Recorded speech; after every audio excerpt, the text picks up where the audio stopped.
السلام عليكم ورحمة الله وبركاته. تعالوا بقى نشوف النهاردة عاملين سمك بطريقة جميلة قوي وسهلة خالص. سمك مشوي في البيت، مضمون وسهل، وأكلة سمك حلوة بقى كده قبل ما نصوم بقى العشرة الأوائل من ذي الحجة. كل سنة وانتم طيبين. أكلة سمك جميلة ومش مكلفة. تعالي نشوف عملناها ازاي. أول حاجة التوابل بتاعتنا اللي فيها مفاجأة النهاردة، اللي فيها رشة نعناع وكمون وكزبرة ناشفة ومعلقة كبيرة من الملح. هجيب الكبة بتاعتي احط فيها التوم، انا مقشره حوالي راسين توم، لان طبعا حسب الكمية بتاعت السمك اللي معاكي. هحط دلوقتي كمان قرنين فلفل اخضر كده حلوين، بحيث يعملوا نفس حلو ومش هيطلع حراق ولا حاجة متقلقيش. الفلفل الاخضر دوت دايما بيعمل ريحة كويسة ونفس حلو في الاكل. تعالي بقى نشوف كمان التوابل ديت. رشة النعناع ده هتبعت السمك في حتة تانية خالص، وكمان هتخليه طعم ومش هتبان اصلا قوي، بالعكس هتخلي فيه طعم حلو كده وخلاص. تعالي بقى نجيب كام ليمونه كده، يعني حوالي 3 4 ليمونات برضو على حسب كميه السمك اللي معاكي. انا جايبه النهارده حوالي يعني ليمونتين 3 وعصرناهم. هنبتدي بقى نخلط الخلطه دي كويس قوي في الكبه بتاعتنا، وبعد ما نخلطها هناخد منها جزء نتبل بيه السمك بتاعنا، والجزء التاني هنركنه شويه وهقولك نعمل بيه ايه. الخلطة بتاعتي ضربتها كويس قوي في الكب عشان تبقى ناعمة. طبعا السمكة عندي مغسولة نضيفة حلوة قوي، وخليت الراجل وهو بينضفها يسيب القشر اللي عليها من بره دوت، علشان لما اجي اشويها ما تتلسعش على النار وتلزق في الصاجة اللي هشوي عليها. فبالتالي ان انا سبت القشر اللي بره فقط ومنضفها تنظيفة تمام زي ما انت شايفة كده. ادي معلقة من اللي سبتهم من الخلطة، حطيت عليها حوالي كوبايتين مية، وكمان نص ليمونة او ليمونة كاملة، ليمون حلو في السمك، رشة بقدونس كده مفروم، ومثلا لو عايزة شوية ملح ولا حاجة بظبطها مع معلقة خل كده او معلقة ونص. طب انا عملت المية دي عشان ايه؟ عشان هسقي بيها السمك بعد ما اشويه. اول ما يطلع على النار بنحط عليه الخلطة الحلوة اللي انت شايفاها دي، بيخليه طعمه مفيش حل، يعني بصراحة جميل قوي.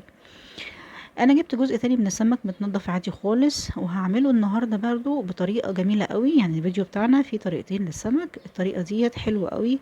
امهاتنا وكانوا بيعملوها، ويعني حاجه تحفه، سمك الصياديه. هنجيب بصله نقطعها نحطها على النار. طبعا هنا كمان بوريك الحله اللي انا عملت فيها السمك، اسفه عملت فيها الرز. دي عباره عن بصله كبيره مفرومه ناعم في الكبه، محطوطة في شوية زيت مش اكتر، زي ما انت شايفة واخدة لون غامق شوية علشان الرز بتاع السمك يطلع معايا لونه حلو.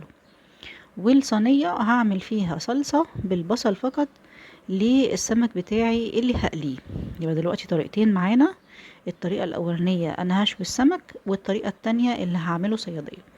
طبعا الحلة ديت للرز. بعد ما حطيت البصل كده خد لون غامق، حطيت عليه الطماطم علشان تتسبك معاه. بصي لونها عامل ازاي، ده اللون اللي انا عاوزاه. كل ما اللون يبقى معاكي بالدرجه ديت يطلع معاكي الرز مظبوط جدا. ده مقدار على كيلو رز. يعني كيلو رز خد مني بصلتين كبار مبشورين ناعم قوي في الكبه، عليهم حوالي ربع كيلو قوطه مفرومه برضو كويس، وحطيتها تتسبك عليه، وحطيت ملح بس ملوش توابل غير الملح. طبعا الرز دوت طعامه بالذات لما تكوني ظابطه الدرجه بتاعه تحمير البصل. حمري البصل تحميره كويسه، وحطي له الزيت بتاعه اللي محتاجه كده، ده بيتعمل بزيت بس طبعا.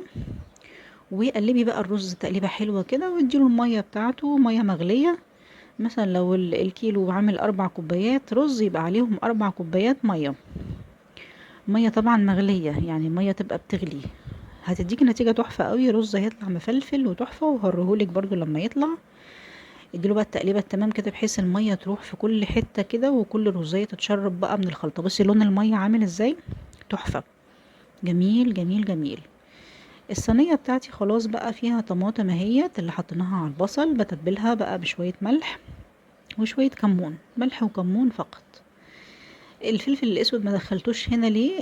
يعني حسيت ان اهميته مش هتبقى عاليه قوي. الكمون اداني التست اللي انا عاوزاه، وطبعا انا متبله السمك اصلا تتبيله كويسه. هنا بقى الطماطم بتتسبك معايا، بس مش متسبكه قوي، فيها اللي هي سنه ميه. تعالي بقى اقلي السمك زي ما احنا عارفين بنقليه عادي خالص بالدقيق. ممكن الدقيق تغطسيه في سنه ميه كده، عشان الدقيق يمسك نفسه على السمكه وما يتحرقش فيه الزيت عندك ويبقى يعمل مشاكل. ادي السمكتين اللي انا عاملاهم يعني اتقلوا قليه تمام اهيت. هحطهم على الصلصه وهم سخنين، يعني هي لسه طالعه من الطاسه اهوت، مش هترتاح بره ولا حاجه، بالعكس ده انا هحطها على الصلصه مباشره. طب الحركه دي لازمتها ايه والصلصه بتغلي كمان؟ هتتشرب السمكة بقى من الصلصة بتاعتنا وتديها طعم وطراوة، تلاقي لحمة السمكة كده دايبة وواخدة بقى من طعم البصلة بالطماطم اللي احنا عاملينها ديت. حاجة كده طعمها جميل. الأولاد كان يعني مش بيحبوا قوي الطريقة ديت، إنما بعد ما ظبطنا بقى طعم الصلصة كده بقت بصراحة تحفة. غطيها بقى وسيبيها تستوي على نار هادية قوي قوي، مش هتاخد منك 10 دقايق. الله على الجمال. دي بعد ما طلعت عايز تحطيها تحت الشواية شوية براحتك، انا بصراحة ما حطيتهاش. بصي الرزة، الرز جميل جميل جميل، هو ده اللون اللي انا عاوزاه، وكمان الطعم شارب من الطماطم، حاجة كده تحفة، مع شوية سلطة خضراء بقى.